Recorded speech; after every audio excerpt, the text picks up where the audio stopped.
What's up, gold miners? Today we welcome Matt Spagnolo to the show. Matt is the fund co-manager at Colony Hills Capital, a multifamily investment group located in the northeastern part of the United States. And in this episode, I really leverage Matt and Colony Hills' expertise in the multifamily sector to have a well-rounded conversation going into 2025. Starting with the market conditions, what is it exactly that Colony Hills and Matt expect to see in the market coming into 2025, and how are they positioning themselves to take advantage of those conditions? Later on in the episode, we discuss the Trump economy and what it means for the multifamily sector, as well as the real estate market as a whole. And finally, we conclude the episode by discussing the power of networking, specifically when it comes to identifying and sourcing the amazing off-market opportunities that Colony Hills prides itself on acquiring. This is a fantastic episode. Matt is a wealth of knowledge, and Colony Hills is an incredibly well-respected group with great insights to bring to the table. So without further ado, everyone, let's welcome to the program, Matt Spagnolo.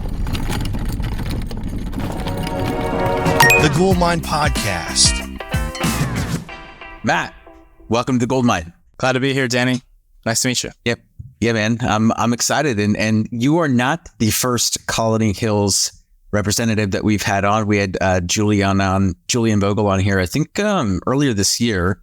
Yep. And would be great to hear your perspective. Obviously, somewhat familiar with your operation, how you've structured and gone about growing your firm. So why don't we start with, just kind of take a little detour here, a little pivot, and just jump right into kind of some meat and potatoes. The multifamily sector right now, which you guys specialize in, the majority of your assets are in the multifamily space.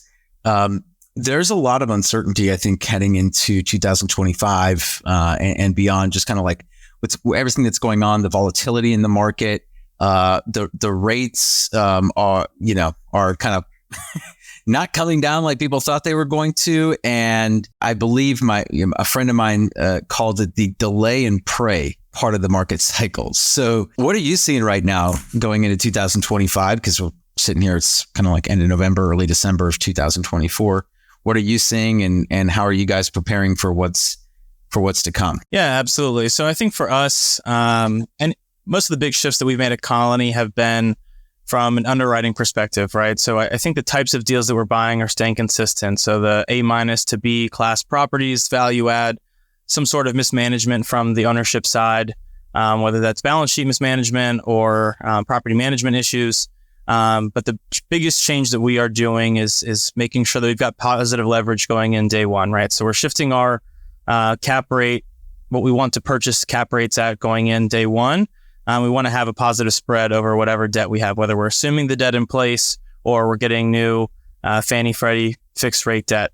We want to make sure that we've got at least 50 to 60 basis points of spread there, making sure that the properties are cash flowing significantly day one. Again, we are a value add firm, but we're finding that a lot of our investors coming to us are wanting some sort of income, right? So they're wanting cash flow, and a lot of people are prioritizing cash flow just with cost of inflation, things of that nature.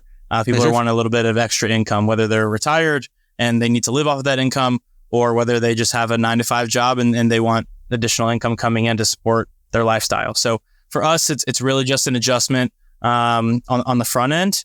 And then again, we can't really control everything that happens the next 4 to 5 years, but we feel that if we come in and we're doing our job, executing the business plan and increasing the bottom line, increasing that NOI, we feel that we'll be confident and we'll succeed with our business plan. Yeah. And I think a part of the business plan too is factoring in the unknowns, right? And so what safeguards have you, do you typically put in place in the underwriting? Like what stress tests are you putting these models through to like ensure that, A, there's no loss of principal, which we definitely don't want. And B, that we're actually going to kind of hit the returns that we promised the investors. Yeah, absolutely. So on our underwriting model, again, I'm more on the capital market side of things, so I don't try to dive too much into the models. But our team has a 30-page spreadsheet that obviously has all of the inputs and assumptions, things of that nature. But we also run sensitivity matrix, right? So whatever our exit cap rate is, for example, if in the market it's an exit assumption of 5.5, right? We'll run 100 basis points exit above that and 100 basis points below that. So we'll get both ends of the spectrum. Okay, if the market pulls back significantly and we have to exit higher than we're expecting, what does that return still look like for the investor?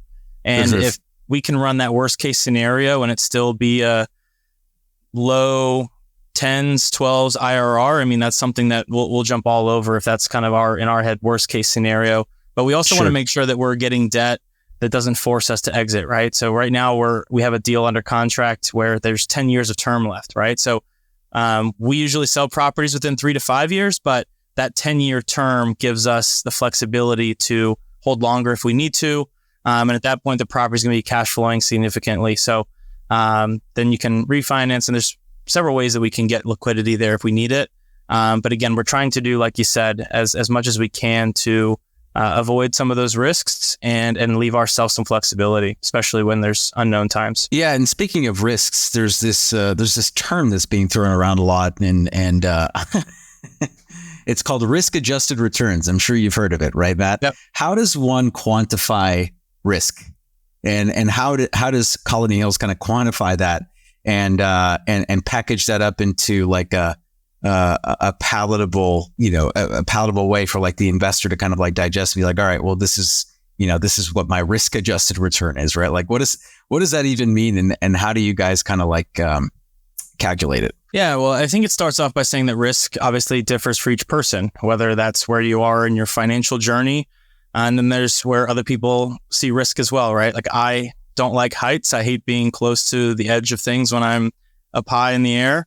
However, my girlfriend is a daredevil and she'll stand on top of a mountain on the edge and dangle her feet off the side, right? Like we see risk completely different, but she gets the reward of that adrenaline rush, right? She loves jumping out of planes, doing all the crazy stuff. I, however, like my feet on the ground. So I personally see risk in a different way. And we all have to figure out what our risk parameters are. But I think for us as sponsors and operators, when we're thinking of our investors, right, that's what we think about is our capital's in the deal, but also we have to think about our investors and what's the best risk-adjusted return for them. We feel that our co-GP vehicle allows passive investors to get a share of that upside that they traditionally aren't getting, while maintaining relatively the same risk that they would as a limited partner in another investment without having to take some of the responsibilities or risks on the liability side, right? So they're not signing on any notes or things of that nature, but we also try to eliminate some of those variable risks, right? Insurance, tax reassessments. We can't eliminate paying them, but we can eliminate the unpredictability. So in markets like Texas and Florida right now with some of the natural disasters that have gone through there, they have no idea what insurance is going to be in the next year, 2 years, 3 years, 4 years, 5 years.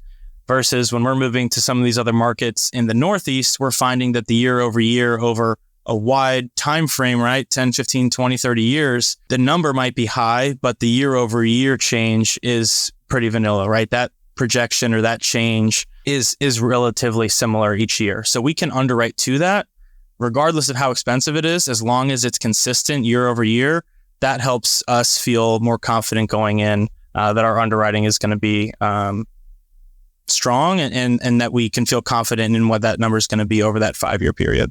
Yeah. And I mean, I totally hear what you're saying, right? Like everyone has different risk profiles or like different risk tolerance levels. I guess heading into the, and to kind of piggyback off of that though, and heading into, 2025, there is still quite a bit of uncertainty. I think, going back to what we discussed before, the rates, and then obviously, we've got, the new president just got elected a couple of weeks ago. So there are certain things that I guess are still unknown, right? And it's hard to quantify the risk associated with like the unknown. But how are you guys feeling about the rate market, like the rate environment, right, over like the next 12, 24 months?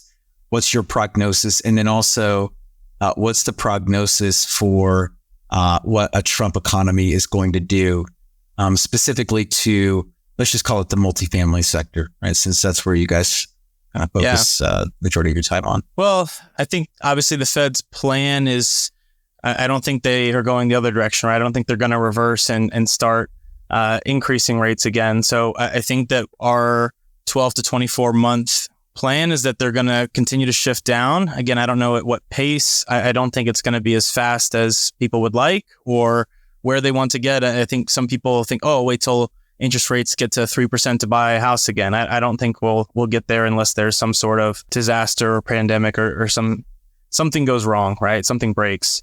So I think that interest rates in terms of residential and commercial will end up settling somewhere, especially in the residential, right? That's our other competitor, is somewhere in the 5% range. And I think that allows a good number of people to move their monthly payment to where they would like it to be.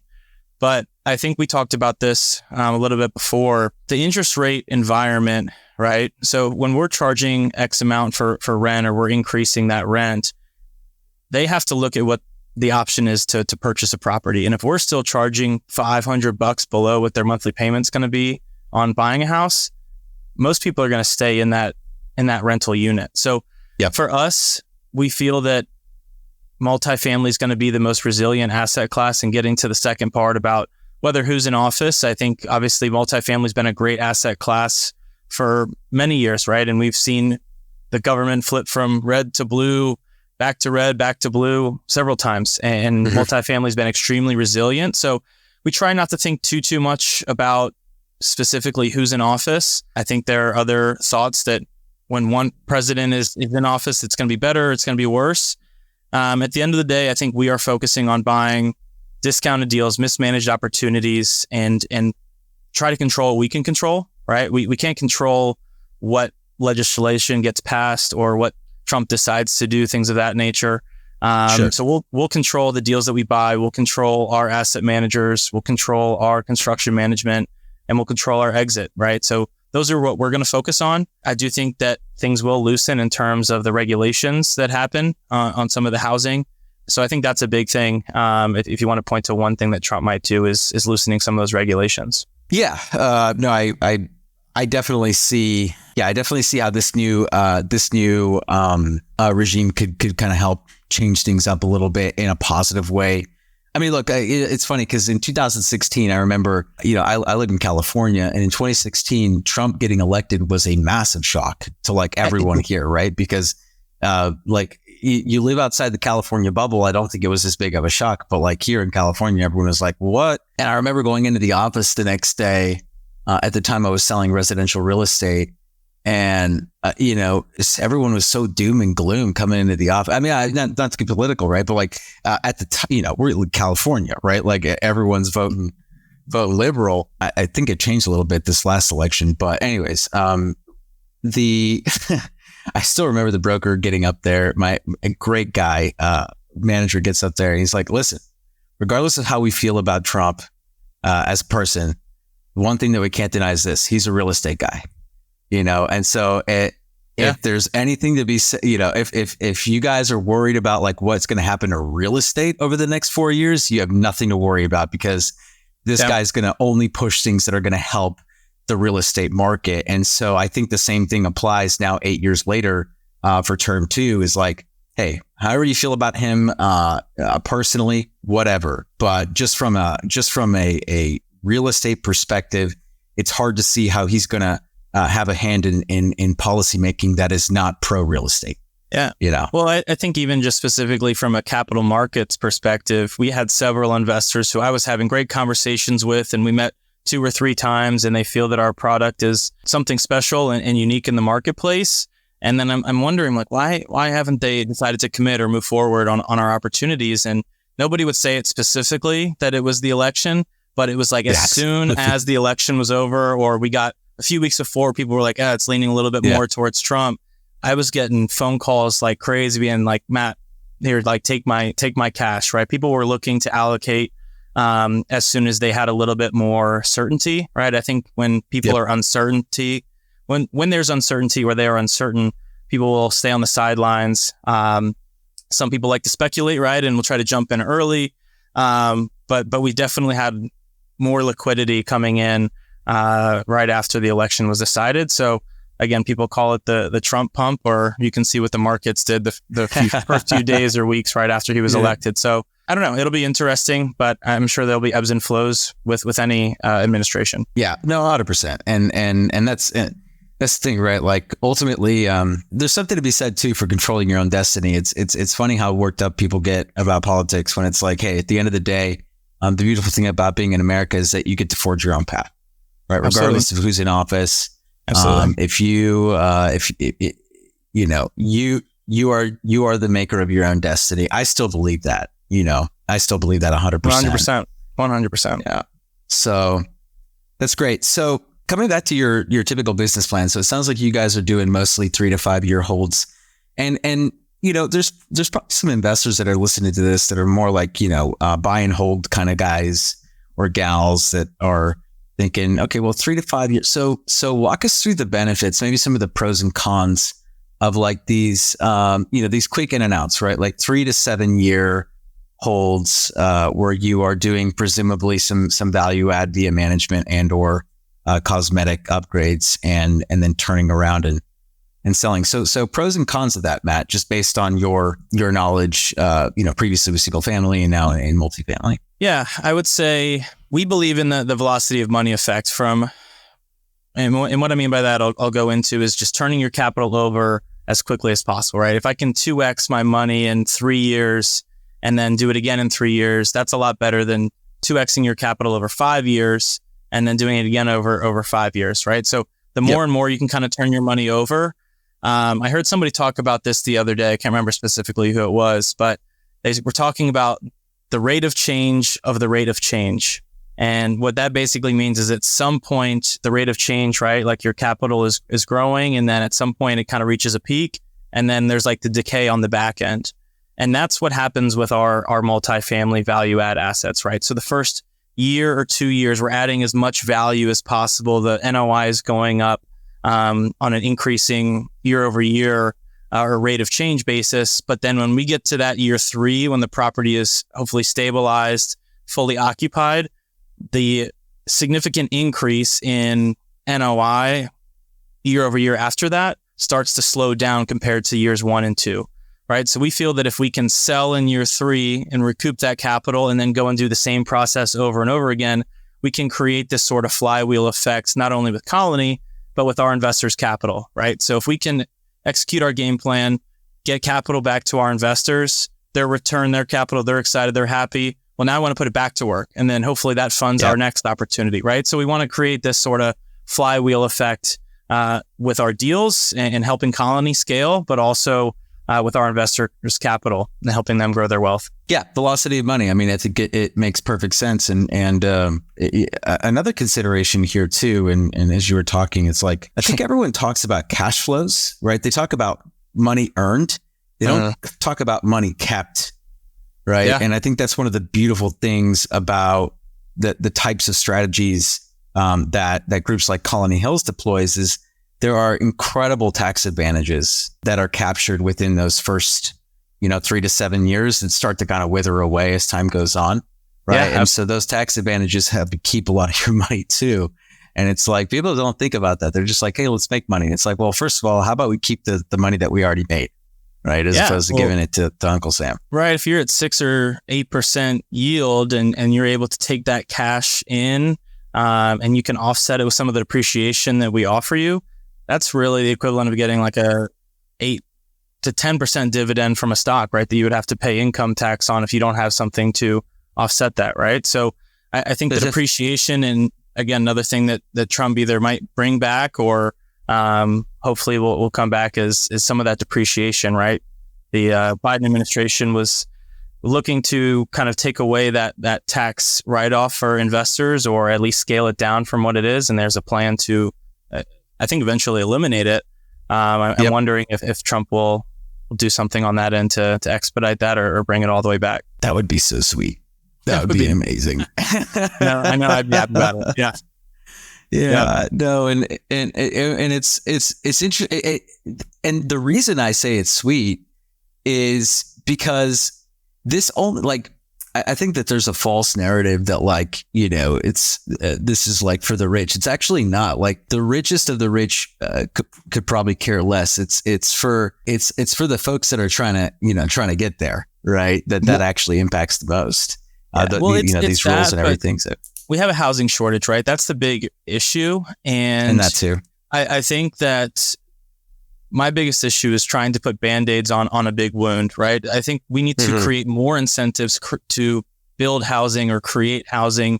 And if you're taking away some of those tax advantages from people that are developing the real estate or creating more homes or improving the homes, they're going to be less motivated to do it over and over again, right? But when you look at it from a macro perspective, that's thousands of homes or thousands of units, if not millions of units that are not getting built or created because people are walking away and they're like, oh, it's not the same benefit that I used to get, right? So I think that when you talk about aligned interests with anything, you have to look at what the problem is, figure out a solution, but it comes with aligned interest in creating incentive for those individuals to solve that problem, right? Especially if it's a problem that's going to be solved by the private sector. And I don't think the government's going to be building apartment complexes anytime soon. So it's going to be a private sector solution. And I think there needs to be more incentive around that. Well, they don't, except for, for example, I just give you a California example, right? Like there is so much grant money being given for low income housing, and a lot of developments now, like there's a certain percentage of like houses that have to be like kind of partitioned off for low income.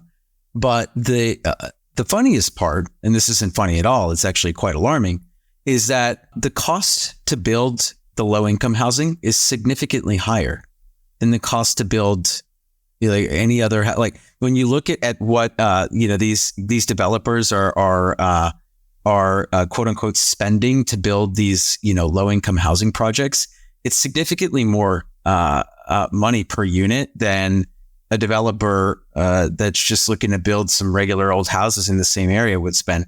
And so you have to wonder, where is that extra money going? Because it's not going in the properties. I don't know. We can speculate on that, I'm sure. That's interesting. That's interesting. I don't have the answer. I don't have the answer for that one. Well, you and I both know what the answer is, buddy. We don't have to say it, but we know exactly where that money's going. And it's so interesting because, we're probably going down a rabbit hole here that I probably shouldn't go down. We'll go down a political rabbit hole that I do not want to go down. But it is interesting how there's subsidies that pay for these things, but they're it's a certain group of people, certain developers that always get the money. And then, at the same time, they're squeezing the private sector guys and like trying to like incentivize them less and less and less to build housing. So like, which one is it, right? Do we need more housing or do we not need more housing? Because to your point, it's like, we do need more housing. There should be all of the incentives in the world to build, but it just doesn't work out that way when certain politicians are in office. Yeah. Well, Trump created the opportunity zones when he was in office. And I think that has been a great vehicle for a lot of investors to say, okay, here's an area that has been neglected previously. We need to go and develop that area, right? And a lot of people see it as a tax benefit, right? But it's creating that win-win scenario, right? Creating the incentives, and you'll get the results, right? I firmly believe in that. So here's a fun fact for you, actually. So I love the opportunity. Wow, say that 5 times fast. I love the opportunity zone thing. I didn't know this, but actually, apparently the Obama administration was responsible for like that piece of legislation. I'm not 100% positive about that, but I'm fairly positive. But Trump, I guess that when their administration took over, none of it had been executed on. So I think like they were responsible for executing on that legislation, but the legislation was actually passed while Obama was still in office, which if that's the case, like kudos, right? Because it's a great idea. You don't see a lot of those like great real estate ideas coming from the left. No politics aside, right? It's just usually the real estate policies typically come from not the left. But anyways, all right. Let's, cause I want to, man, there's so many directions I could take. I got so many notes here, man. I'm ready to party with you right now. Here we go. But I'm just like, all right, where do I want to take this? Just out of curiosity, what got you working with Colony? You come from an interesting background. I see that you were working on some single family stuff before this. Is that correct? Or am I making that up in my head? No, that's correct. I was on the residential and commercial brokerage side of real estate and was learning about flipping homes, rental apartments, things of that nature, single family rentals.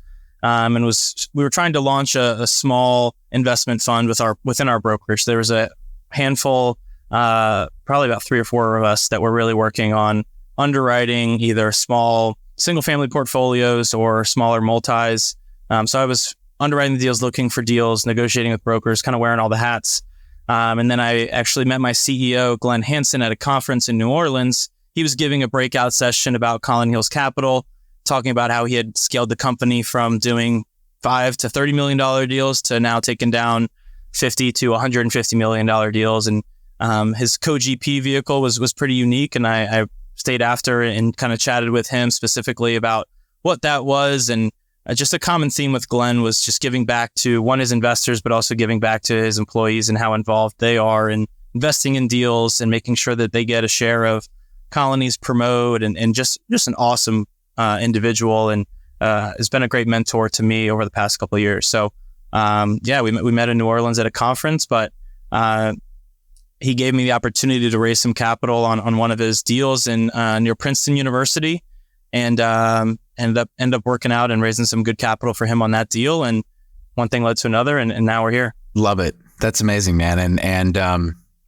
kudos to you for kind of, working your way to where you're at right now, which is I think a testament to your tenacity and your work ethic. I'm curious here, because you mentioned the co-GP thing a couple of times, and I did talk to Julian about it, but I'm assuming a lot of the listeners probably have not listened to that episode. And so there might be some listeners who understand what you're talking about, but I would venture to guess that like 95% of the people that are listening to this right now have no idea what you just said. So break down that co-GP investment structure for me, because it's a fascinating one and it's super cool. Yeah, so it's very unique, like you said, and obviously we could get super detailed and go really deep into it. So I'll try to keep it kind of surface level. And the main idea, and Julian actually kind of, I don't know if he came up with the idea, but he launched the idea for Colony in 2020. Interest rates were low. Everybody was doing real estate syndications. Everybody was starting their own real estate fund, right? And we were finding we needed to find a way for Colony to attract attention, right? What's our value prop? What makes us different? How can we bring investors in than the other syndicator that's down the road?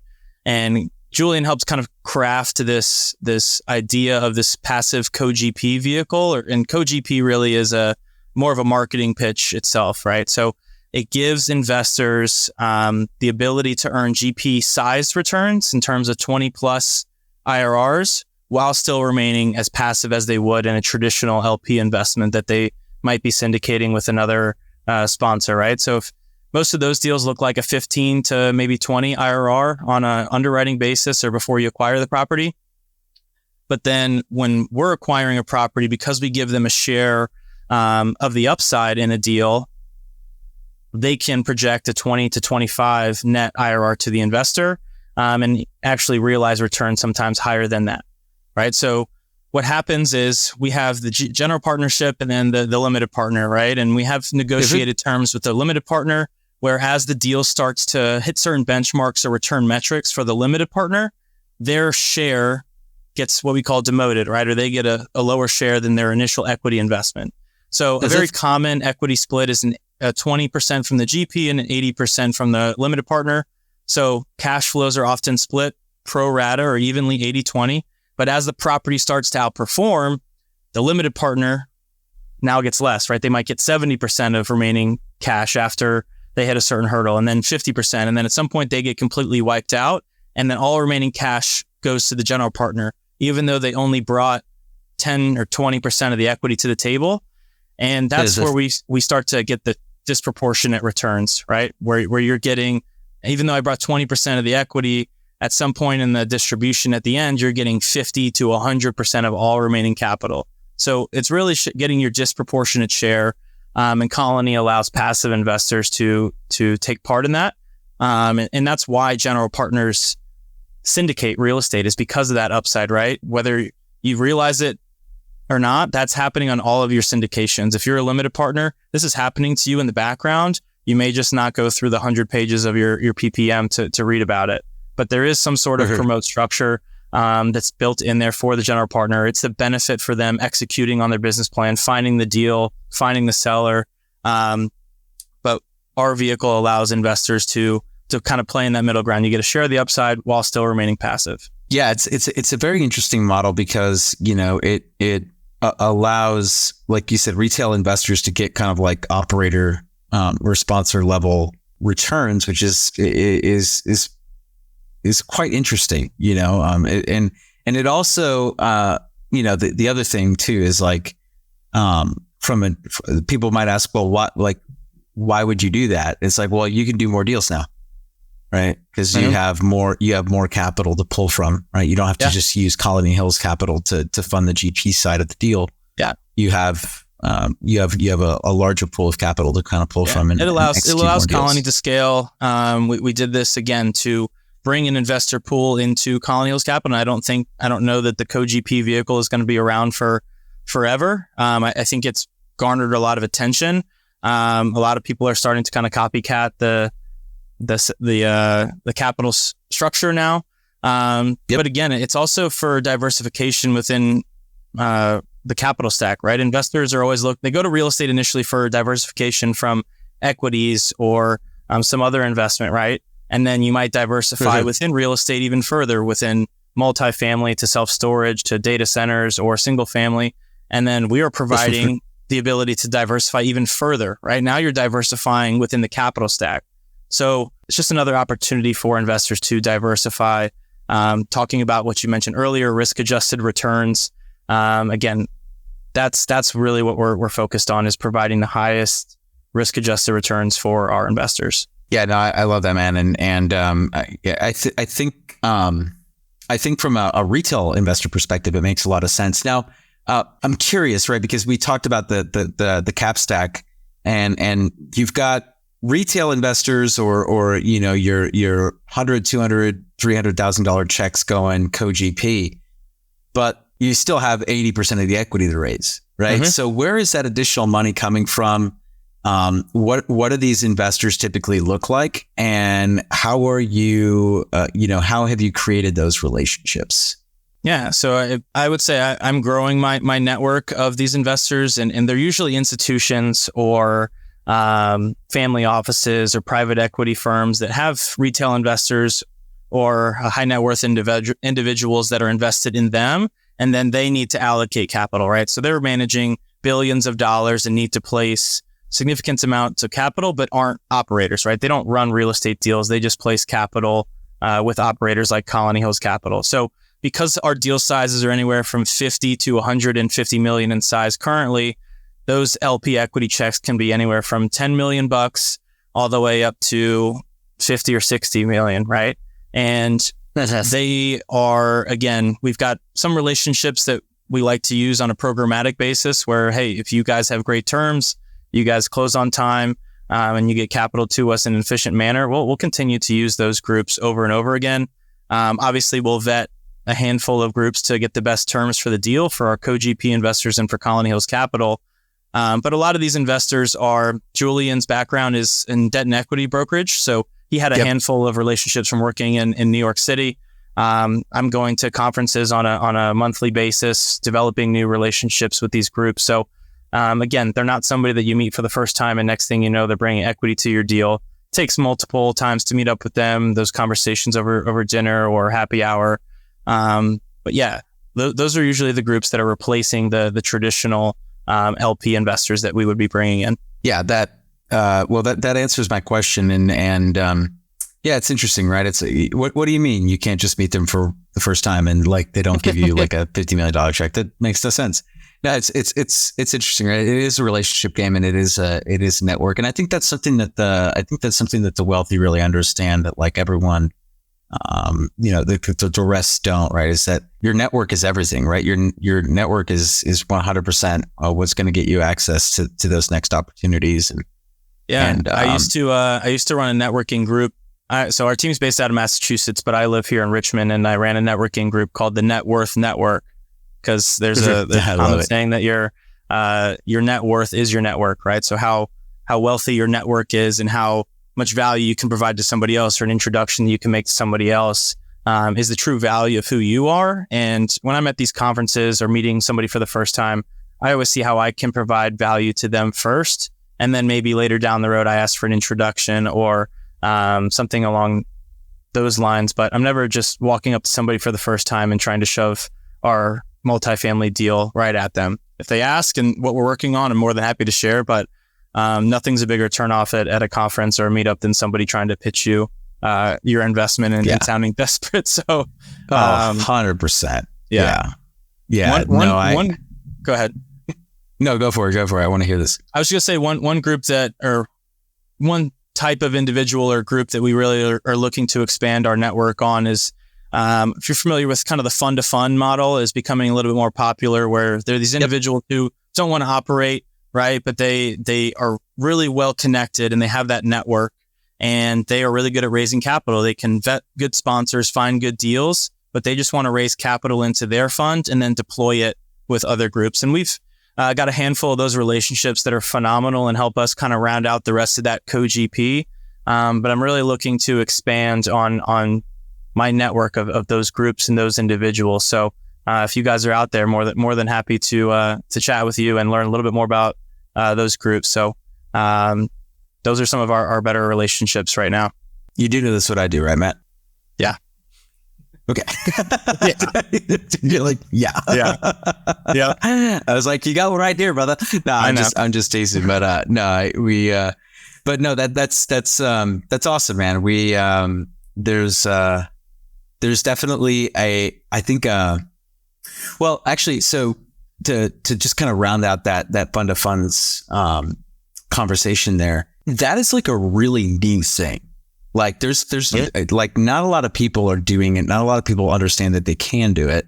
And when I figured out, it's like, oh shit, like this could actually be like really like awesome. Right.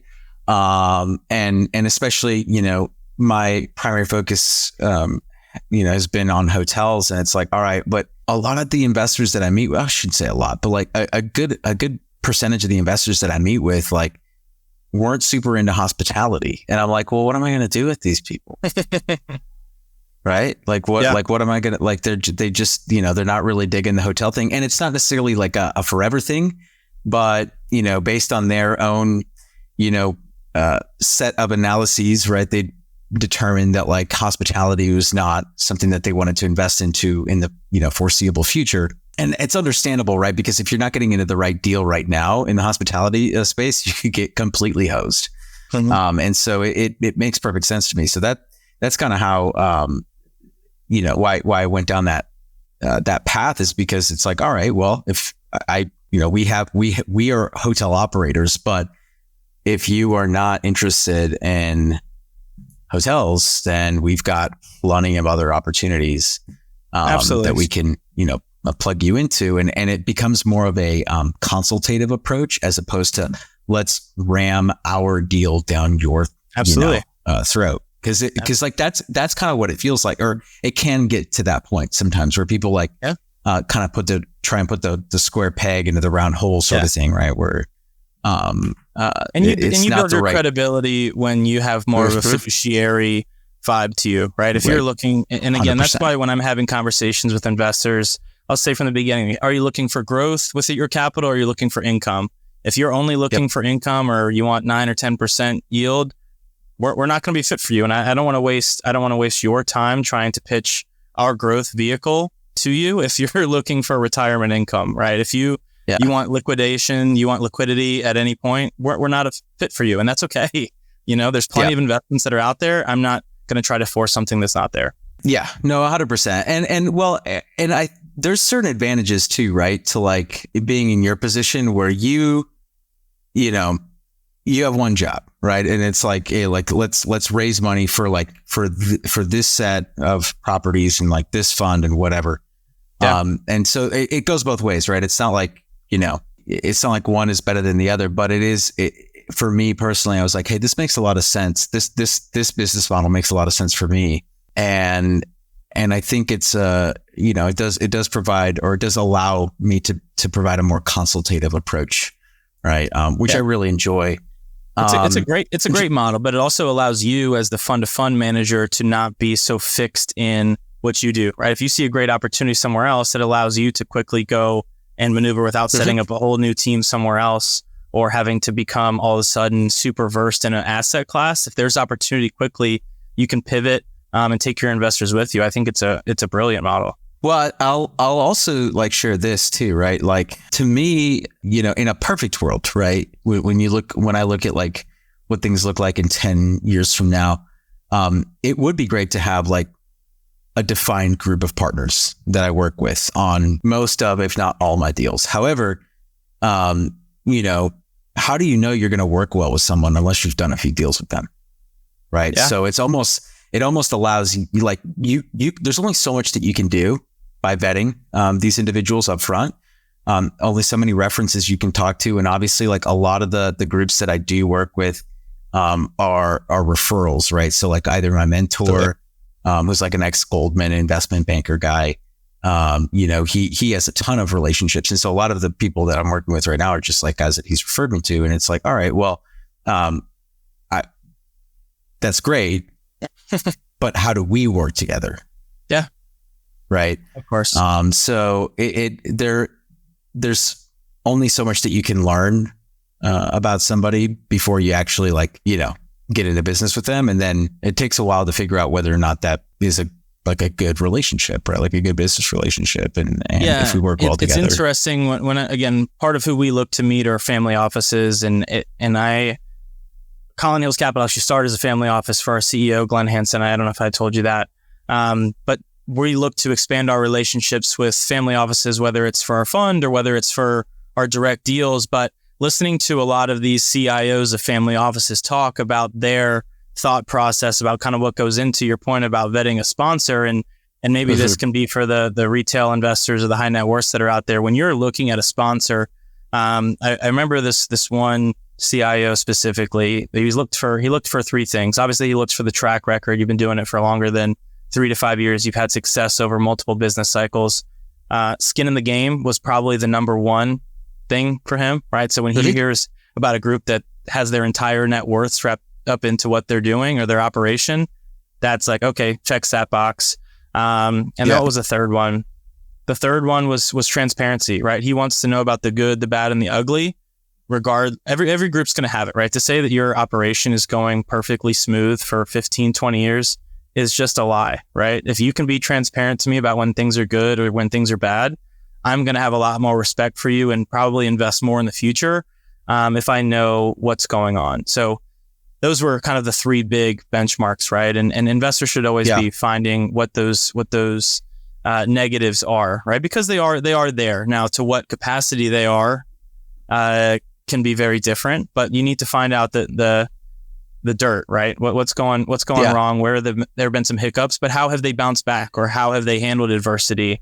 And that's again where Colony Glenn has been a huge asset to us, not only with his real estate experience, but 35 plus years of entrepreneurship experience has allowed us to maneuver those hiccups and maneuver those hurdles that will come up along the way. So those are three kind of big things that I would ask any sponsor that you're looking to vet. And obviously skin of the game is going to be a huge one. Yeah, it's interesting. And kind of on that same note, right? Like when people come to Colony Hills, right? Like when you're talking to investors, what are some of the main talking points, right? Like obviously you guys have a rich history, you've got track record, you've got skin in the game, albeit some of it being from your co-GP fund, but you're also putting your own capital in there. What are some so those are like the top talking points, right? But what are maybe like one or two unique things about Colony Hills that you speak to frequently that like kind of help put you over the edge, right? What are some of those X factors, those intangibles?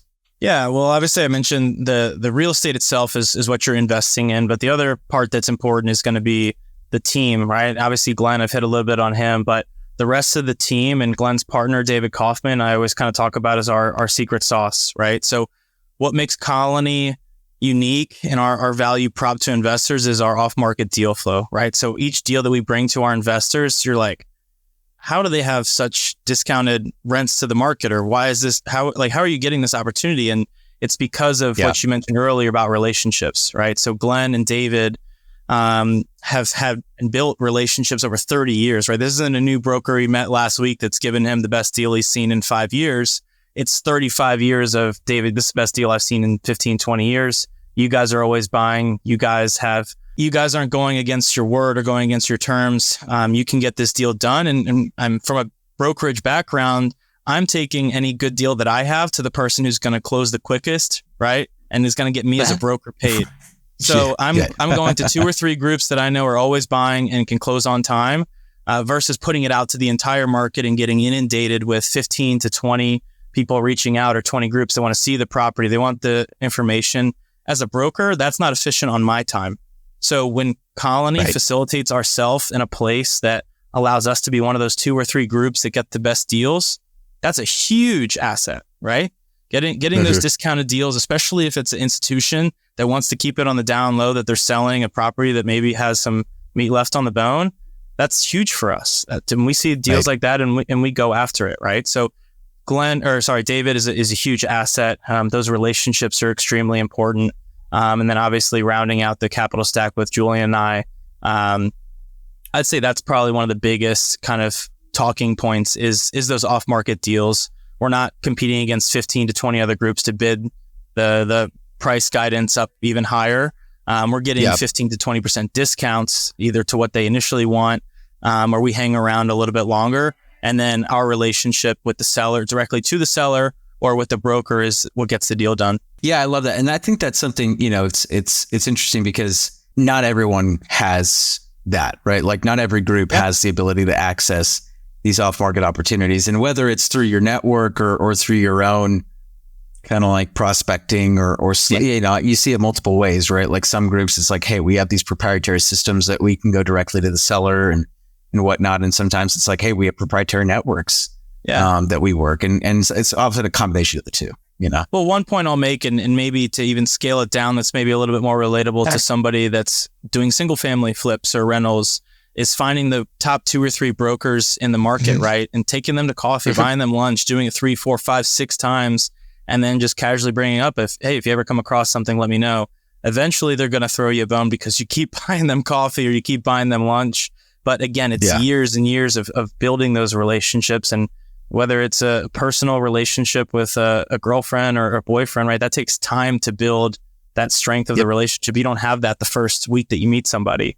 So it's important if you're looking to build those relationships to take those brokers out, find out who get the best deals, right? Just because somebody does the most volume or things of that nature, they're not always the ones that have the off-market deals, or find out within the network who are the ones that are getting the off-market or the discounted deals, because usually it's not the person who's doing the most volume or the most sales. They're too busy selling something else, right? So find those brokers that have the discounted deals, take care of them, and eventually they'll throw you a bone, or you move on to the next one.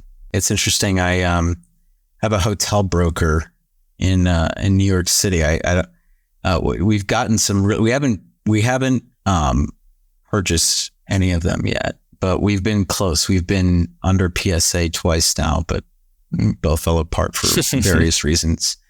But every time he sends me a deal, I'm like, dude, how are you getting these deals? It's insane, right? Yeah. And this guy, like you said, right? Not flashy. No one knows who he is. There's no idea, but he's just bringing me these deal after deal after deal.